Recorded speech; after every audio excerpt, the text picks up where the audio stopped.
Hi, I'm Dr. Matt Sheehan, Medford Family Chiropractic Center, Medford, Oregon. And I'm here today to demonstrate a little about ergonomics. In my practice, I use this particular sheet.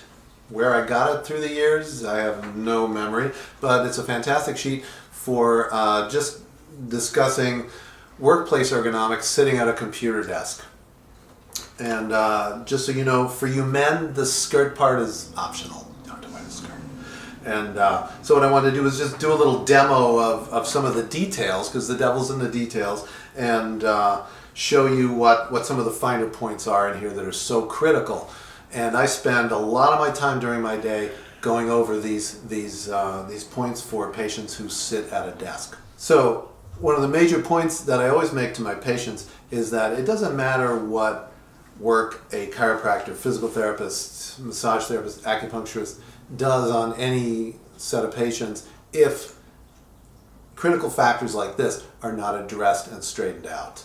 I've noticed through the years that if a patient gets a treatment from me or somebody else and then they go right back to their workplace horrible posture unbeknownst to them, and they start out sitting up nice and straight and tall at 8 o'clock in the morning like this, and they're typing, and then all of a sudden within an hour they're kind of settled in and they're kind of like this, or they're like this, or like this, but especially like this, or the keyboard is too high or the chair is too low. But if they're doing some version of this, there goes the treatment. It didn't do them any good in the long run. So we really need to clear up the majority of these points on here, which are really well delineated. The first and the most important of which probably is the height of the chair. So you really want the chair height to be great enough so that your knees are slightly lower than your hips, if you can. So an adjustable chair is a great thing. And often at a workplace, you're in a place where you might be sharing the desk with other people who work there at different times of the week. So you may not have a lot of ability to customize it to your individual needs. But if you can, it's really helpful to do so. The chair is a big part of that. So you want it high enough so that your knees are slightly lower than your hips. And the reason for this is just that, watch what happens. See, if my knees are lower, if I lower them all the way down by bringing my feet back a little bit under my hips, I drop my knees down, what happens is the curve in the small of my back will be maintained without me having to hold myself rigidly in this posture. I can totally relax and keep some semblance of a curve in the small of my back. Now watch what happens to that. I'm totally relaxed right now and I have a decent curve right here. Now if I lower my chair so that my pelvis is at the same height as my knees or is even lower, watch what happens. Okay, I'm going to go down here. My pelvis is just about level with my knees. Now I'm holding myself up rigidly. Now watch what happens when I relax to the same degree I was a second ago. Watch. See what happened? Look at the whole spine. I went from curve in the small of my back, curve in the upper part, which is a decent curve, to just a C curve all the way along my whole back. I just slouch forward. My shoulders come forward, my chest compresses. I'm not going to be able to breathe as well, get aeration into my brain. I'm going to get sleepy. Now watch what happens to my head. I go from straight, where I'm looking straight ahead, my neck has a decent curve, to that. See, my head tips back, and my shoulders slump down, my head comes way forward. Horrible posture for my neck, for my mid-back, my low back. All that's going to start aching and spasming, and it's not going to be good. So, first thing again, chair to the point where the hips are a little higher than the knees, if you can do it. And then obviously that necessitates the desk has to be at the right height to match where you are with the chair. Now, the height that you want, the desk situation, the most important part for most people is where the keyboard and the mouse are, obviously. If you can, it's often helpful to have the keyboard and the mouse on one of the slide-out trays that we see a lot of people using. And the reason is because that allows you to have your wrist level with your elbow, or even a little lower. Ideally, it's even a little lower. And if you can slide that tray out towards you, the ideal position for your elbow is to have it right under your shoulder. So see that on here. You can see her elbow is right under her shoulder. Her wrist is pretty much level with her elbow, and her knees are slightly below her hips. Okay, so the reason you want your wrists lower than your elbows is because if they're up here, if the desk is way up here and you do this, what you're going to do to compensate, to bring this relationship back unconsciously is you're going to shrug your shoulders. You're not even going to notice. The only thing you're going to notice is 20 minutes after you start working, you go to turn your head and your head feels like it's going to fall off because you get this stinging, nasty, burning pain in the tops of your shoulders because they're exhausted from holding your shoulders up like that. You don't even notice it until you go to move. Okay, so to keep from doing that, you can keep your shoulders down if you keep your elbows under your shoulder and keep your wrist level at or lower than your elbow. Okay, and the other mistake people make is if they have their arms way forward. This is huge. So many people have their arms way forward like this and they're typing like this.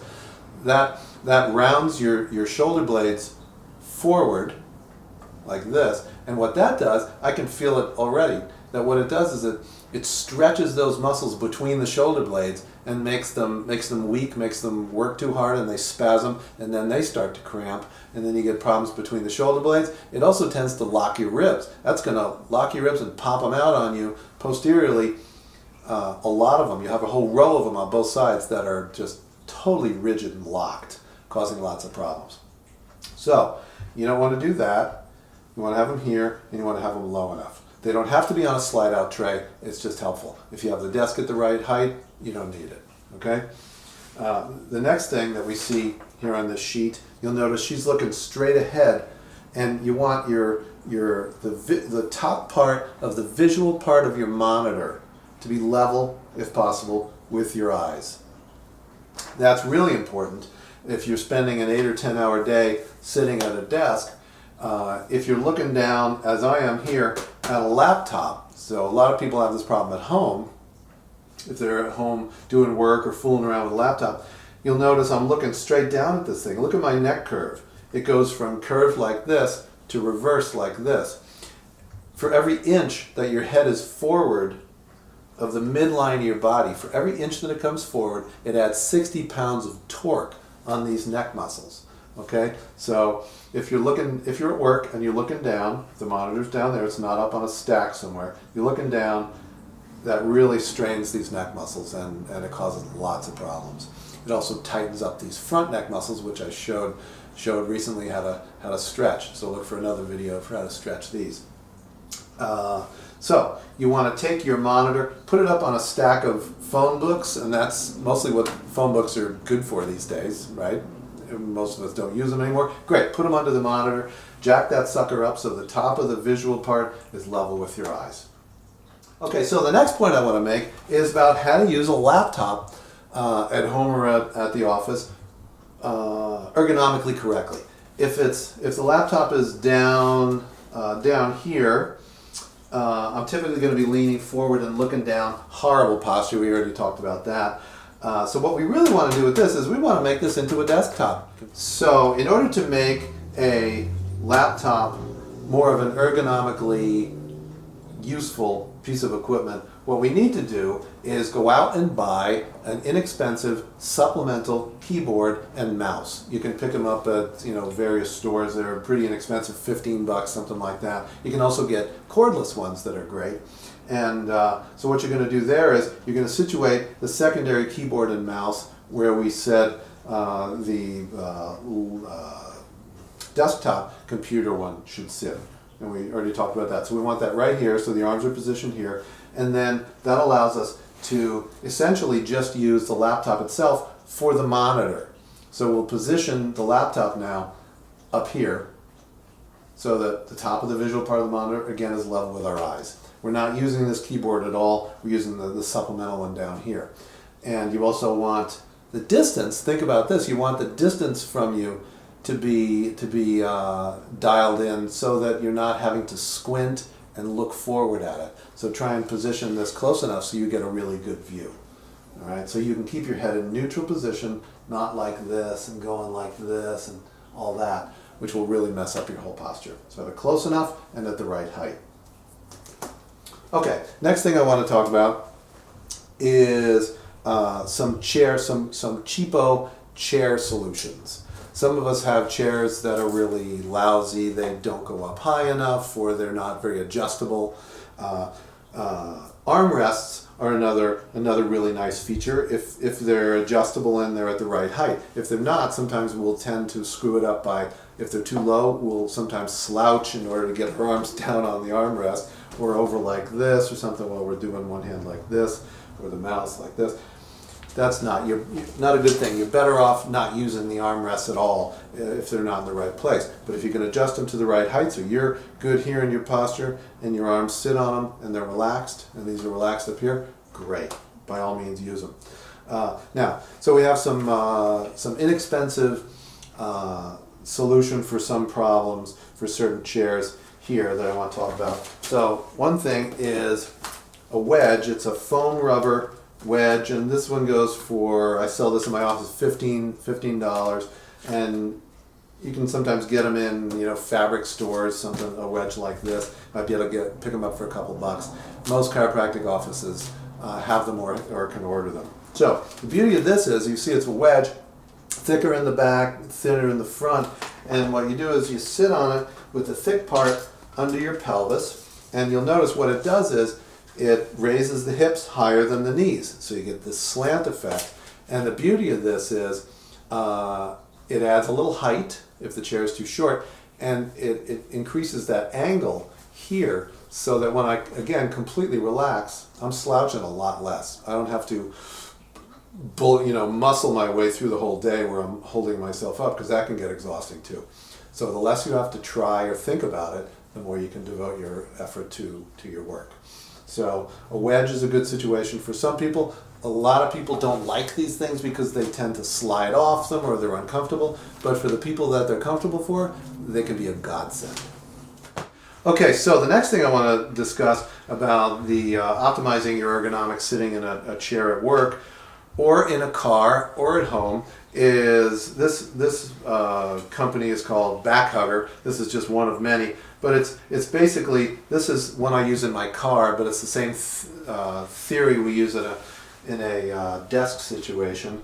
And so what we do is we just place it behind the back here in the curve of the back, and it augments the curve. It makes it a little greater. And if you're sitting back using the backrest on the chair, which we should ideally all be doing, what it's going to do is just hold you in a curved position without you having to think about it. So it optimizes that piece for you. So that also reminds us to not sit forward where we're essentially just using the chair as a stool. You don't want to do that. It puts a lot of weight on the discs and doesn't do good things over the years. So you want to use the backrest. It takes a lot of the pressure off your back, and you want to idealize that curve. These kind of pillows run typically $35, and these will last 10 years. They're great. You just want to get the right one. They have ones for secretaries. They have broader ones, narrower ones, more curve, less curve. They have ones for autos, that sort of thing. So just ask your chiropractor. So next thing I want to mention is what we see here in this diagram is that this gal's legs are kind of on an angle here, and we see this little 2-inch gap there. What that's demonstrating is that when we're sitting in a chair, what we ideally want to do is make it so that if the chair is long this way and it's coming up against your knee, the back of your knee, if your legs are straight down, it might cut off the circulation to your lower leg and cause varicose veins and blood pooling in your ankles, that sort of thing. Not very healthy, not very attractive, obviously. So how we get around that is you may need to have your legs less bent at the knee, so your legs are straight out a little more, maybe another 20 degrees, and you can get like a little box or something that you could put your feet on to rest them on, to keep your legs out there, especially if the chair angle here is such that your legs are almost dangling. You may want to rest it on something there. So that'll help the circulation. Okay, those are all the points I wanted to make about ergonomics, sitting at a desk, and let us know if you have any questions about that. Thanks.